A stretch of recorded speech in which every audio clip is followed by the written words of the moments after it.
Hey, what's going on, guys? Well, today we're talking about these WOWTACs. That's right, WOWTAC. Flashlights. These are both headlamps. I have the A2 on the left and the A2S on the right. I'm going to talk about them individually, but I figured combine them together in the same video. Makes sense, right? To kind of compare them to each other to see which model you may or may not be interested in. But before I kind of separate them and go one by one, I do want to just go over the main difference. The only difference here really between the A2 and the A2S is the LED. The A2 here, and I'm going to put them side by side. Keep in mind the A2 is on the left. Actually, I'm going to zoom in a little so you can see what I call the business end. Alright, so on the left, let's let that focus a second. The left there, the A2 model has a Cree XPG2 LED, whereas the A2S on the right has a Cree XPL V6 LED. Alright, so what does that really mean? Two different LEDs, right? Well, the A2 has a high output of 550 lumens running on a single 18650, whereas the A2S with that XPL V6, it offers more light for the same battery source. It has the same exact battery, same body, same everything, but because of the kind of quote-unquote upgrade on the LED, you're doubling your output. This has an output of 1050 lumens, again with the same exact battery. All right, this one's $20, this one's $30. So basically, this is the base model for 20 bucks. This one's the one on steroids for an extra $10. You get twice as much light and of course more light on each individual output on the same battery. So that's basically the difference. Alright, so let's focus on just the A2 first, mostly because I use this one way more than the A2S. And you might wonder, well, why? The other one's brighter. Well, I just happened to grab this one first. I got these at the same time. I wanted to test both of them. I've actually been using headlamps and headlights a lot lately because I go on daily walks. And a lot of times when I'm able to go on a daily walk is around dusk or so, and you know, with all the animals and stuff, and there's still traffic. Where I live, there's no sidewalks. There's no real quote-unquote safe place to walk. I'm walking on the side of the road, and sometimes you get kids flying around here. There's low visibility, lots of turns, lots of hills, not to mention wildlife everywhere. So I need a good light. So I've actually been using these headlamps every single day, which has been great.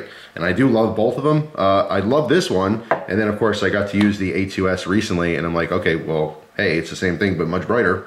So obviously I like that one a little bit more. But price is always a consideration. For $20, that's pretty much like your fair market price that, like, I don't know how to put this. Pretty much anyone would walk into a Home Depot or a Lowe's or any store like a Walmart, and they would buy a $20 flashlight. You know what I'm saying? Anyone would do that. Oh yeah, I need a good flashlight. Oh, 20 bucks? All right, fine. That's a reasonable price. I would say anywhere between $10 and $20 is the average consumer's budget for a flashlight. Once you get into the like $30, $40, $50 and plus range, then you're not talking about the average consumer. You're talking about people who are specifically looking for high quality tools, people who are collecting flashlights, people who have a value or put a greater value on gear, people who understand, yeah, if I spend way more, I'm gonna get a much better product, okay? Or they have a specific need for it. All right, so what do you get with this flashlight? Obviously it is a headlamp, so you do get the mount, let's call it, the band that actually holds it on your head, right? So here's the box, very similar to the through night boxes, right? Everything came nice and padded and stuff. We have your paperwork here. Gives you all the information you would possibly ever need. You can pause it there if you want to see all that. Well, that might not help the people who speak English. There's 4 different languages here, I believe. So there you go. If you pause it there, you can see all the runtime. Actually, this is even easier for me because I don't have to go ahead and repeat them. I may anyway, just because I memorized some of them. But yeah, there's your run times and outputs and stuff. Okay, you can see obviously we have our charging cable, which is very nice. And that's something else to note on these models, which I'll show you in just a second here. All right, so you saw that little charging cable there. Let's talk about that real quick. Just like the A-Tactical flashlights, this one has a 18650 that has its own charging port. All right, so micro USB in here, 2 USB, and you can charge just the battery itself.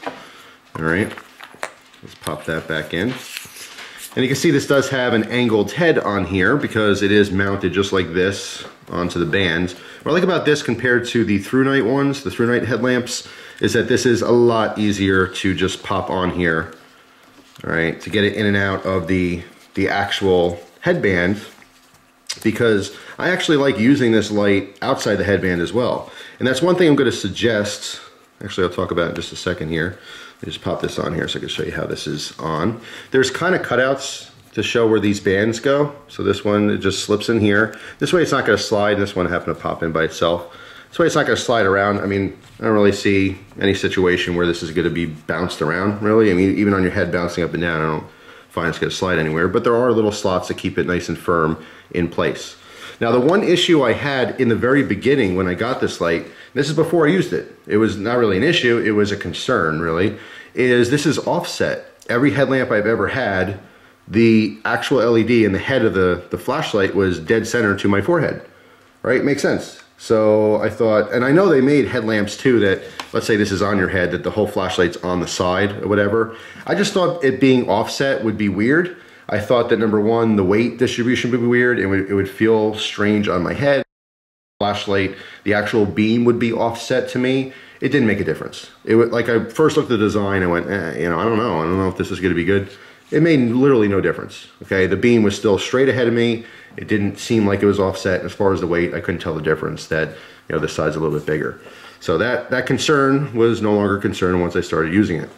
I do like the fact that there's knurling, not only on the you know, base cap to get the base off to get to the battery compartment, but also on the head here, okay? And that is specifically so that when it is on your head, you can use either side to rotate the flashlight up and down. The biggest benefit to having a headlamp like this is if you have the power go out in your house or any building, whatever, you could turn your flashlight on, rotate this straight upwards. Now this works great if you're in a normal house. If you're in, say, like a department store or a Walmart or something of those lines where you have, you know, 50-foot ceilings, it might not work as well. But when you're in a normal house, even like my house, I have vaulted ceilings, so they're about 14 feet high at their highest point. What's happening is when this is straight up and down, the light is hitting the ceiling and refracting down. So everywhere I walk, I have light following me, hands-free. So when I walk into a room, especially with a standard like 8-foot ceiling or whatever, it lights up the entire room. I don't have too much light where it's blinding me or anything. It's a perfect glow, and it literally follows me everywhere, and it's hands-free.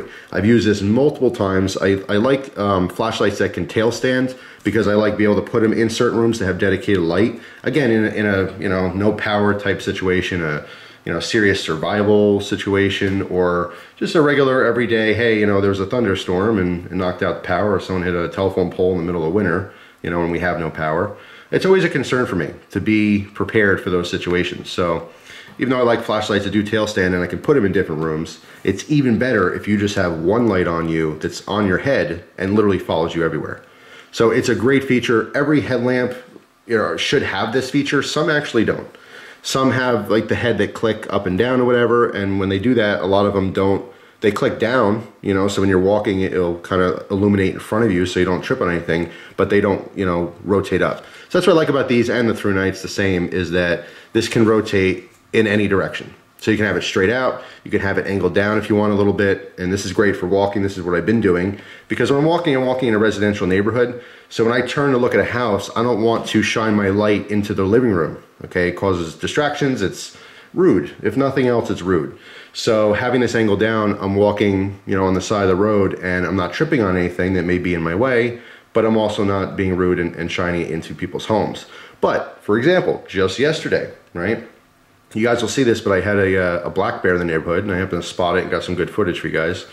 But if I have this angle down and I'm taking a stroll down the street, I want to see where I'm walking, but I hear some twigs breaking or some movement in the woods, I want to quickly pop this straight back up, so wherever I look, it's going to illuminate where I'm looking.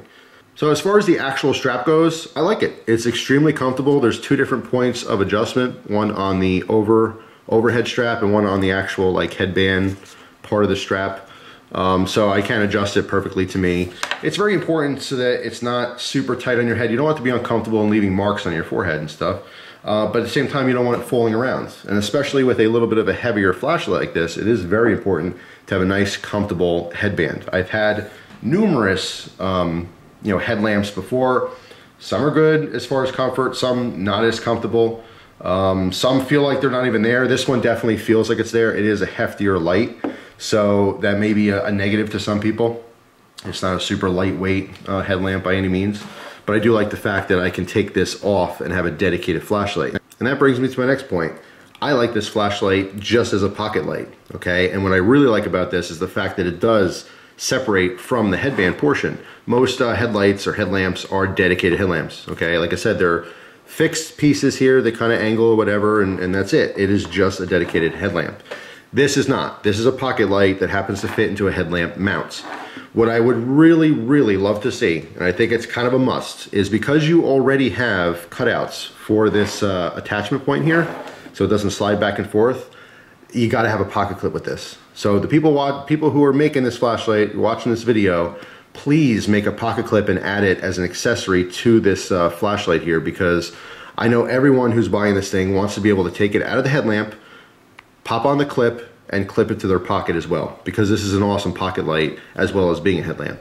And again, you know, being that it comes, you know, apart easily, you could have a dedicated pocket light. Now, I don't personally mind because I don't use my pocket clips that much, but you know, doing a review on this product, I know a lot of people do like and prefer using the pocket clip for their flashlights, so it's not banging around their pocket and scratching their other gear. So that's kind of the only real critique on these lights is you gotta have a pocket clip. I'm telling you, it's going to be huge. A lot of people will really use that function, and it costs almost nothing, you know, for a little pocket clip. All right, so let's talk about how this actually functions. Now, the easiest way to use this is holding it just like this. Again, because it's an angle light, you can use your thumb, which is pretty cool. It's very different. Usually, well, this is the business end of the flashlight. Usually, you're used to using a flashlight like this, right? But no, this is extremely natural and comfortable to hold it like this. So just like all the through night lights, the firefly mode is accessed from the off position. So when it's off, you push and hold, and that will turn on your firefly mode, okay? Which in the A2 is just 0.3 lumens. And speaking of firefly mode, I'm still gonna do an update to the other flashlight that is still outside and still on. So there's your quick update. It is still rolling. So we'll see about that in the future. But anyway, so yeah, that's your firefly mode, okay? Or if you just want to turn it on, just click it once to turn it on. There's no momentary on this flashlight, okay? Just as a reference for people who do prefer that. So once the flashlight is on, you just hold it down to cycle through the modes. You have low, medium, high. All right, it's just gonna keep cycling through those three modes. Low, medium, and high. All right, so let's turn it back on, cycle to low. Your low mode on the A2 is 12 lumens, your medium is 66, and your high is 210. Again, you can reference the paperwork I showed you. As far as accessing your turbo or the highest mode, and I'm not gonna use my hand here because it's gonna darken the screen too much, but you wanna just do a quick double tap. So 1, 2, and that in this case brings you up to your full 550 lumens. Okay, if you do it again, it'll give you your SOS. You have to do it from the turbo mode. Okay, so SOS, as you can see, you have 3 short blinks and then 3 fast blinks, right? Bop, bop, bop, and then bop, bop, bop, bop, bop, bop, and so forth, right? You guys know SOS. So there's your different modes for the A2. Totally identical with the A2S, how everything functions. We have a firefly from the off mode or whatever. The only difference, I'll give you a quick rundown on the modes and the time, or the outputs rather. So firefly is still identical to the A2, is being 0.3 lumens, only you're supposed to get 59 days at the A2S as opposed to 45. So that's interesting. All right, cycle through, low, medium, high, low, medium, high. It's gonna keep cycling, right? On the A2S, low is 24, 126, and 420, okay? Whereas your turbo on this one is the 1050 lumens. All right, and by the way, the SOS is always gonna be the same as the turbo with about half the runtime. So that pretty much sums it up. The A2 for 20 bucks, the A2S for 30 bucks. My personal opinion, it's a no-brainer. If you're a gearhead, you're gonna go for the A2S. The extra 10 bucks is totally worth it for twice the output and the longer run times on the same exact battery. Whereas who would get the A2? The average person. You know, if you just don't want to spend more than 20 bucks on a light, you can still be very happy with this one. Also for gift giving, you know, if you want to give it to a few different people, $20 a pop is a more reasonable price than $30 a pop. You know, maybe you can get more of them for more people. And if you're not into flashlights specifically, the A2 will probably be your brightest flashlight you ever had. So it's still extremely impressive to a non-gear head, you know what I mean? To the average person, it's a really, you know, good gift. So I always like giving gifts that are useful, things you can do over and over and over again. You know, I know sometimes there's flash in the pan gifts, you know, whatever's popular now, or just fun one-time things. I like practical gifts that people can keep using, you know? So that's just me. But yeah, that's kind of how I separate these two. Awesome gift to someone, great, simple, much cheaper option. But for me, and like I said, most of the people watching my videos are gearheads. Yeah, for an extra 10 bucks, you see the value. So it's a no-brainer. But yeah, I mean, this is my first experience with WOWTAC. You know, I really like them, but I've always liked through night lights, you know?